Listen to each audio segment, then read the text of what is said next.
also discussed rather fully the matter of foreign aid and the prospects for it, the 5-year program and the amounts and so forth.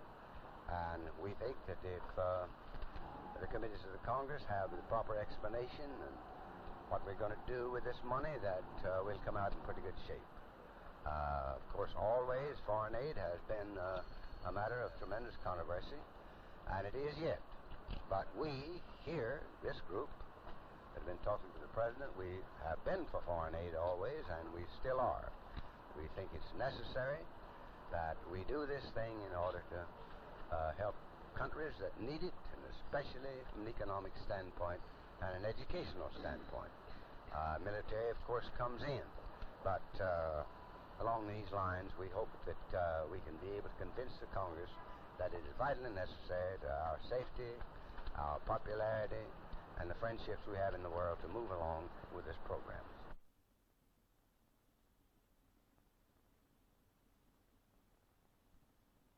I never saw him look better. Never saw him look better. He's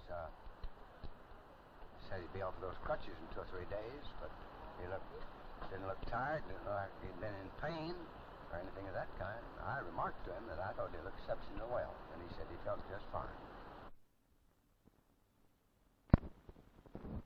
The agreement is in 3 parts. Number 1, in the event of the inability of the President would, if possible, so inform the Vice President, and the Vice President would serve as acting President, exercising the powers and duties of the office until the inability had ended. Second, in the event of an inability which would prevent the President from so communicating with the Vice President, after such consultation as seems to him appropriate under the circumstances, would decide upon the devolution of the powers and duties of the office and would serve as acting President until the inability had ceased.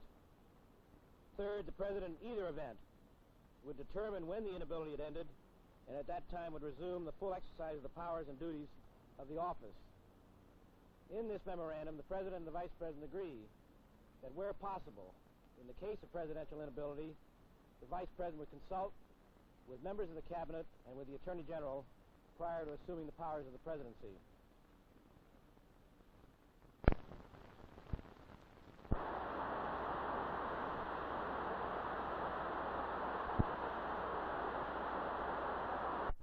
However difficult it may be to fill Mr. Hammarskjöld's place, it can better be filled by one man rather than by 3.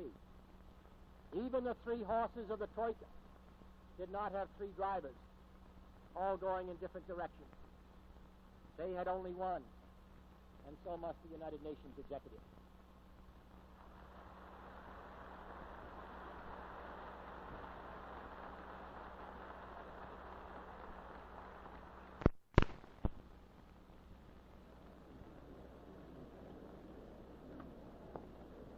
Mr. President, honored delegate, ladies and gentlemen, we meet here in an hour of grief and challenge. Dag Hammarskjöld is dead, but the United Nations lives. His tragedy is deep in our heart, but the tasks for which he died are at the top of our agenda. A noble servant of peace is gone, but the quest for peace lies before us. The problem is not the death of one man. The problem is the life of this organization. It will either grow to meet the challenges of our age, or it will be gone with the wind, without influence, without force, without respect. Were we to let it die, to enfeeble its vigor, to cripple its powers, we would condemn our future. For in the development of this organization rests the only true alternative to war, and war appeals no longer as a rational alternative. Capacity to keep peace, let us join in dismantling the national capacity to wage war. This will require new strength and new roles for the United Nations. For disarmament without checks is but a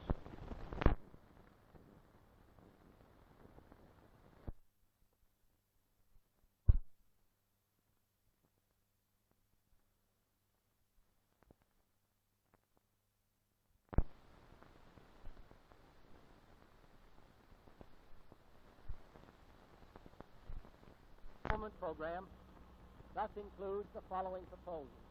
First, signing the test ban treaty by all nations. This can be done.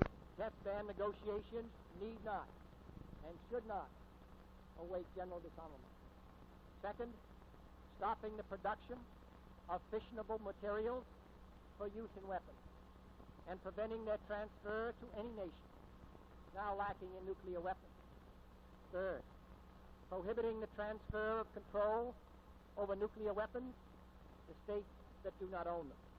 Fourth, keeping nuclear weapons from seeding new battlegrounds in outer space. Fifth, gradually destroying existing nuclear weapons and converting their materials to peaceful use.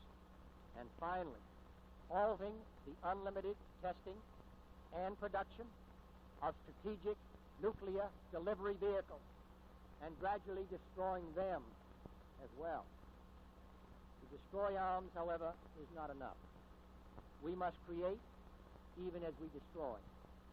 Creating worldwide law and law enforcement as we outlaw worldwide war and weapons.